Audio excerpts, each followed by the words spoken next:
السلام عليكم ورحمة الله وبركاته.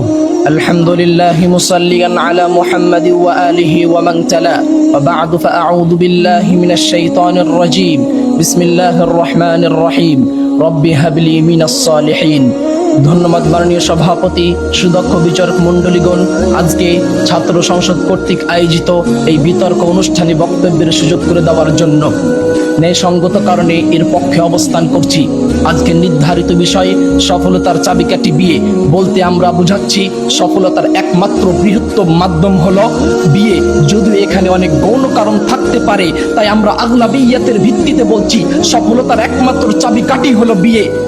অবিবাহিত জীবন হলো একজন দিকহারা নাবিকের মতো, যার জাহাজ আছে কিন্তু কোনো প্রকারের বন্দর নেই।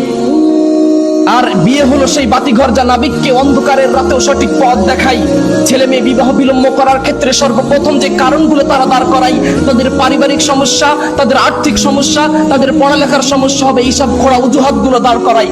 এইসব অজুহাত মূলত তাদের শয়তানের দেখানো সূক্ষ্ম চক্রান্ত এবং পরিষ্কার ধোঁকা। বিবাহ বিলম্ব করা যেমন স্বভাবগত নিয়মের পরিপন্থী, তেমন ভাবে শারঈ ভাবে সুন্নাহ পরিপন্থী। রাসূলুল্লাহ সাল্লাল্লাহু আলাইহি ওয়াসাল্লাম বলেছেন, ইযা তাযাওয়াজাল আবদু ফাকাদ ইসতাকমাল নিসবাদ দ্বীন ফালইয়াত্তাকিল্লাহা ফিন নিসবিল বাকি। বান্দা যখন বিবাহ করবে তার দ্বীনের অর্ধেক পরিপূর্ণ হয়ে যাবে। এই হাদিসের ব্যাপারে আব্দুর রহমান ইবনে শাইখ আল আত্তাশ তিনি বলছেন যে হাদিস থেকে বোঝা গেল যে বিবাহ হলো একটি ইবাদত, আর মূলনীতি হলো যে আল্লাহ রাসূল সাল্লাল্লাহু আলাইহি ওয়াসাল্লাম যেটা আদেশ দিয়েছেন আল আমরু ইয়াক্তাদিল ফাওরিয়া, সেটা দ্রুত পালনের দাবি রাখে। সুতরাং সম্মানিত উপস্থিতি, বিবাহ হলো একমাত্র সফলতার চাবিকাঠি। এছাড়া উমর ইবনে আল খাত্তাব রাদিয়াল্লাহু আনহু তে বর্ণিত, তিনি বলছেন যে ফাআজাবাল লিমান তালাবাল গিনা বিগাইরি নিকাহিন, আমি কিছু যুবককে দেখে আশ্চর্য হই যারা বিবাহ ব্যতীত ধন দৌলত সার্টিফিকেট ক্যারিয়ারের দিকে ছুটে চলে। এই সমস্ত যুবকদেরকে দেখে আমি আশ্চর্য হই। তাফসীরে বাগাবী 6 নম্বর খণ্ডের 40 নম্বর পৃষ্ঠা।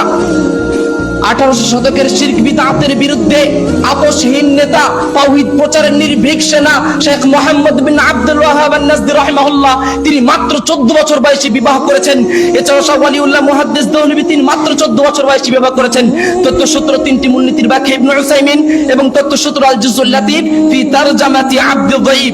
এছাড়া তার ছেলে শেখ আব্দুল আজিজ মুহাদ্দিস দেওলভী তিনি মাত্র 17 বছর বয়সে বিবাহ করেছেন। এই নারাজ সহ অনেক বহু ইমাম যারা অল্প বয়সী বিবাহ করে সেই সময়ের সর্বোচ্চ লেভেলের ইমাম হিসেবে তারা আখ্যায়িত হয়েছিলেন। সম্মানিত উপস্থিতি, এছাড়াও পাওয়া যায় মুহাম্মদ ইবনে শিহাব আজ-যুহরি, তিনি মাত্র 20 বছরের মধ্যেই বিবাহ করেছেন। তথ্যসূত্র সিয়ারু আলামিন নুবালা, তাহযীবুত তাহযীব। সম্মানিত উপস্থিতি, এবার আসে আমরা বিভিন্ন পরিসংখ্যানের দিকে।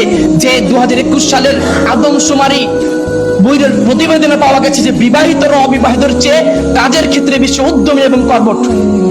এছাড়াও একটি আসরের মধ্যে পাওয়া যায় আব্দুল্লাহ ইবনে মাসউদ রাদিয়াল্লাহু আনহু বলছেন যে জামানাটা অত্যন্ত ভয়ঙ্কর, আমি যদি জানতে পারি আমি আর মাত্র 10টা দিন বাঁচবো, তাহলে শেষ দিন পর্যন্ত হলে আমি বিয়ে করতাম ফিতনা থেকে বাঁচার জন্য। অতএব আমাদেরকে যদি সফলতায় পৌঁছতে হয়, ফিতনা থেকে আগে বাঁচতে হবে এবং বাঁচার মাধ্যম হলো একমাত্র বিয়ে। বিয়ের মাধ্যমে আপনি সফলতায় পৌঁছতে পারবেন।